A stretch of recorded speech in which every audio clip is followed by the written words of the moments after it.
Now for our step 2 of this activity, 7.2, looking at dimension lumber sizes and span charts, we're going to do some comparisons again about floor joists. And the table is found in the workbook. So let's go to the workbook and we'll see down here that we have a number of different species, different grades, different sizes of lumber, and then we have something called spacing and span. Let's see what those refer to. So here are some floor joists. That's what these are called. On top of the floor joists, you would put your plywood or decking or the floor itself, but they're going to be supported on something called joists. And joists are supported on something called beams. Okay, the distance between the joists is called just that, spacing. Spacing of the joists.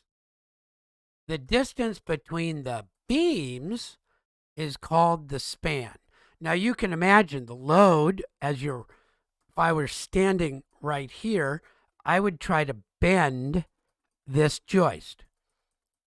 And the farther apart the beams are, the bigger the span, the more likely it is that that will bend more. And so architects and engineers have figured out for different sizes of wood and different species of wood, what's the safe distance to have a long-lasting, sturdy, strong floor?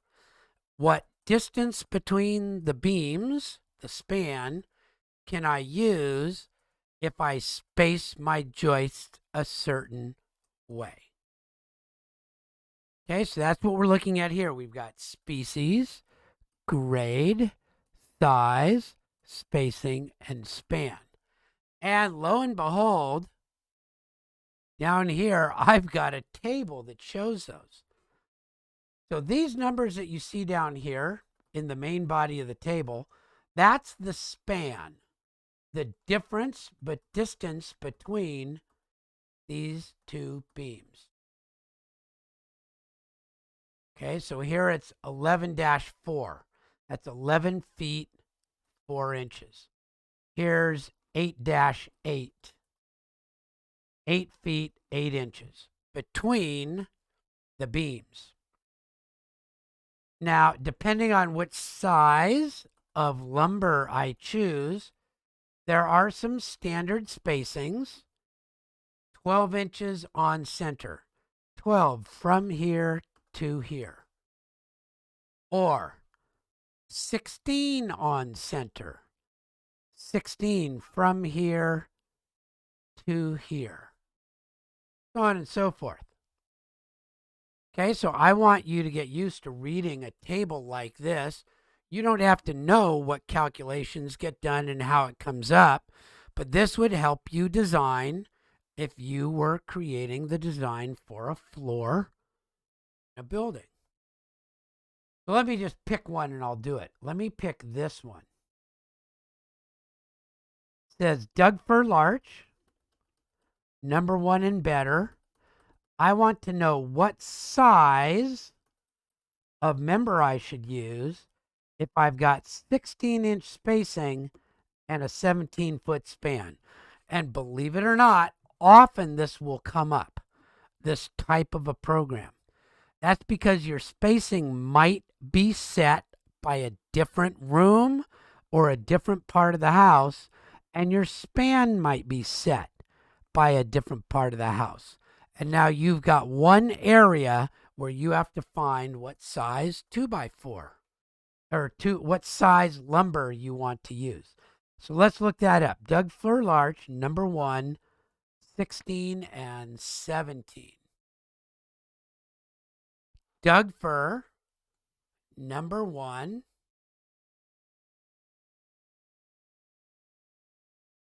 And let's go look it up again. Doug Fir, #1, 16-inch spacing and 17-foot foot span. So dug for number 1. Which one of these has a 17-foot span?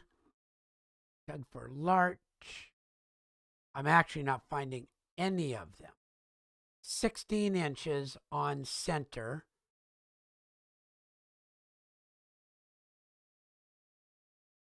Let me find my 16 on center and see if any of these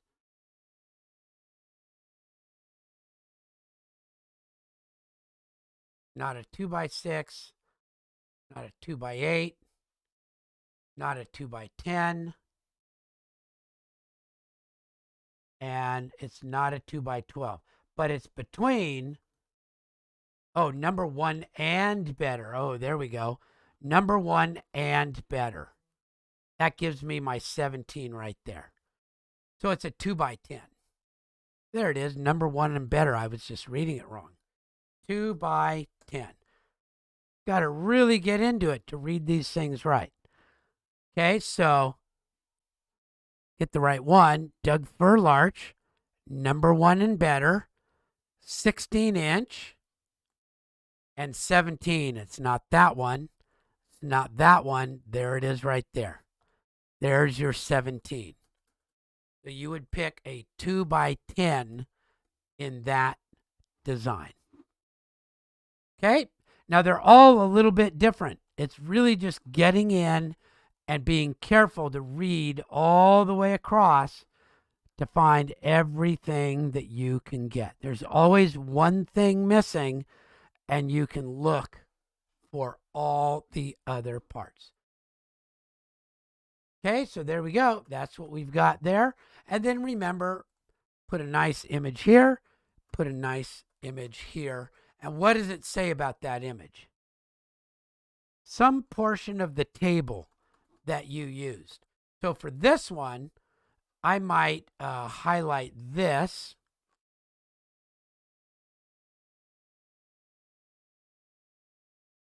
Take an image like that, and I might highlight those things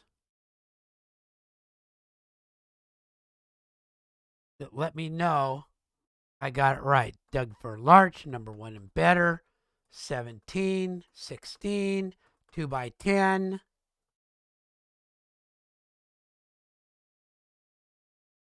Now, because, watch what I can do here. I don't really need all this stuff in the middle, so I can crop that.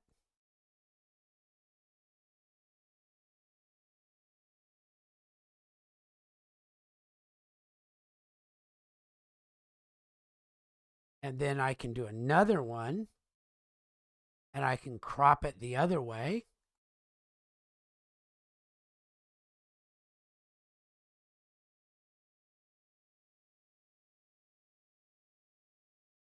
And I can put those together, and then I can catch both of those, shrink it down a little bit.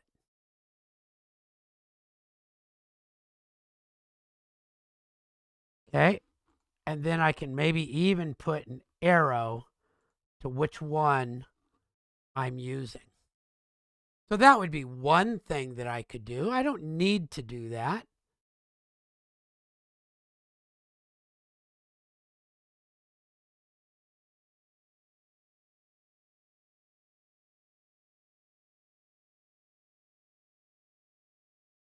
There we go. But that's something that you might like to do. I think I'll make it a little bit brighter yellow.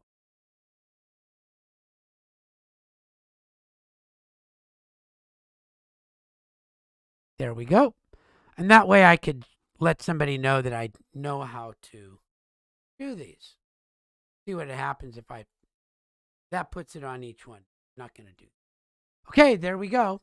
There's a little bit of an example of how to finish this one up and do your dimension lumber sizes and span charts.